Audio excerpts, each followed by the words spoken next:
दक्षिणी हिंदी। दक्षिणी के अन्य नाम हिंदी, हिंदवी, दखनी, दखनी, देहलवी, गुजरी, शाह बुरहानुद्दीन, यह सब गुजरी की या जबान, हिंदुस्तानी, जबान हिंदुस्तानी, दक्षिणी हिंदी, दक्षिणी उर्दू, मुसलमानी। दक्षिणी हिंदी मूलतः हिंदी का ही एक रूप है। इसका मूल आधार दिल्ली के आसपास प्रचलित 14वीं-15वीं सदी की खड़ी बोली है। मुसलमानों ने भारत में आने पर इस बोली को अपनाया था। मसूद इब्न साद, खुसरो तथा फरीदुद्दीन शिकरगंजी आदि ने अपनी हिंदी कविताएं इसी में लिखी थी। 15वीं-16वीं सदी में फौज, फकीरों तथा दरवेशों के साथ यह भाषा दक्षिण भारत में पहुंची और वहां प्रमुखतः मुसलमानों में तथा कुछ हिंदुओं में जो उत्तर भारत के थे प्रचलित हो गई। इसके क्षेत्र प्रमुखतः दक्षिण भारत के बीजापुर, गोलकुंडा, अहमदनगर आदि, बरार, मुंबई तथा मध्य प्रदेश आदि हैं। ग्रियर्सन इसे हिंदुस्तानी का बिगड़ा रूप न मानकर उत्तर भारत की साहित्यिक हिंदुस्तानी को ही इसका बिगड़ा रूप मानते हैं। डॉक्टर चटर्जी इसे हिंदुस्तानी नहीं तो उसकी सहोदरा भाषा अवश्य मानते हैं। डॉक्टर भोलानाथ तिवारी के अनुसार भाषा वैज्ञानिक दृष्टि से दक्षिणी मूलतः प्राचीन खड़ी बोली है, जिसमें पंजाबी, हरियाणी, ब्रज, मेवाती तथा अवधी के कुछ रूप भी हैं। दक्षिण में जाने के बाद इस पर कुछ गुजराती, मराठी का भी प्रभाव पड़ा है। उत्तरी भारत की पंजाबी, हरियाणी, ब्रज, अवधी आदि भाषाओं के रूपों के मिलने का यह अर्थ कदापि नहीं है कि इन प्रकार की मिश्रित थी ही। सभी बोलियों का स्पष्ट अलग अलग विकास नहीं हुआ था। कबीर ने भी इसी मिश्रित भाषा का प्रयोग किया है। ग्रियर्सन के भाषा सर्वेक्षण के अनुसार दक्षिणी बोलने वालों की संख्या लगभग 36.5 लाख थी। आज भी उस क्षेत्र में दक्षिणी उर्दू नाम से बोली जाती है, यद्यपि यह भाषा कई दृष्टियों से बदल गई है। परिवर्तन की दृष्टि से 3 बातें उल्लेखनीय हैं। उर्दू भाषा का उस पर पर्याप्त प्रभाव पड़ गया है। कुछ पुराने रूप विकसित होकर कुछ के कुछ हो गए हैं। शब्द समूह के क्षेत्रानुसार तमिल, तेलुगु, कन्नड़ आदि भाषाओं का प्रभाव पड़ा है।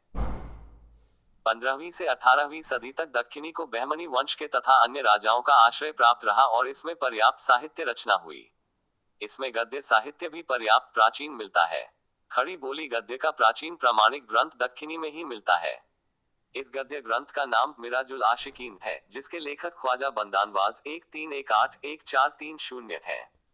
दक्षिणी के साहित्यकारों में अब्दुल्ला, वजही, निजामी, गवासी, गुलाम अली तथा बेलूरी आदि प्रमुख हैं। उर्दू साहित्य का आरंभ भी वस्तुतः दक्षिणी से ही हुआ है।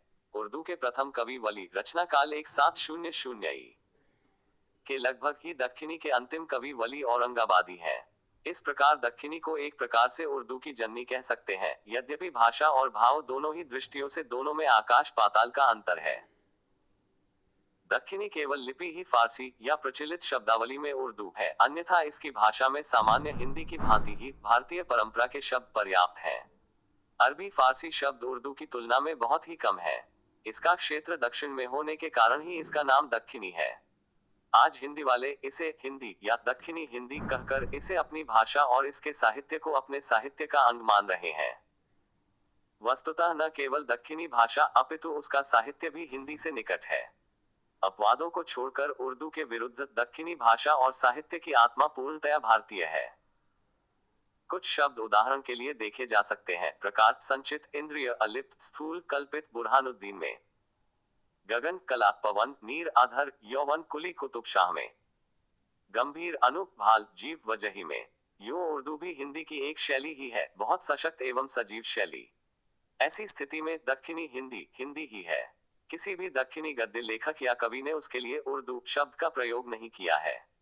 ऐसी स्थिति में किसी भी रूप में उर्दू नाम का प्रयोग उसके लिए बहुत उचित नहीं कहा जा सकता। दक्षिणी के लिए प्राचीन नाम हिंदी यूं में हिंदवी कर आसान शेख अशरफ 1503 नौसरहार में मिलते हैं, जिसका आशय यह कि उत्तर भारत से भाषा के साथ भी गए थे। बाद में संभवतः 17वीं सदी के अंतिम चरण में दक्षिणी नाम प्रचलित हुआ। इसका प्रथम प्रामाणिक प्रयोग कदाचित वजही में है। वे अपनी कुतुब मुश्तरी 1938 में लिखते हैं, दक्षिण में जो दक्षिणी मीठी बात का। कुछ उर्दू लेखकों ने लिखा है कि दक्षिणी को बाद में रेखता भी कहने लगे थे। वस्तुतः बात ऐसा नहीं है।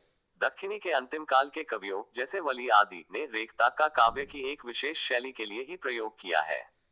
यह दक्षिणी का नाम नहीं है। इसका मूल आधार 14-15वीं सदी की फौज, फकीर, दरवेश, दिल्ली, आगरा की खड़ी बोली है। मुसलमानों के साथ यह आगे चलकर कर्नाटक, आंध्र, तमिलनाडु, केरल, महाराष्ट्र, गुजरात में फैल गई। स्वभावत इस पर इन सभी मध्यकाल में काफी रचनाएं हुई जो दक्षिणी साहित्य के नाम से प्रसिद्ध हैं। अब इन क्षेत्रों में जो साहित्य रचना होती है वह दक्षिणी में न होकर प्रायः मानक हिंदी या उर्दू में होती है। इसकी वर्तमान उपबोलियों में मुख्य माइसोरे, गुलबर्गी, बीदरी, बीजापुरी, हैदराबादी आदि हैं।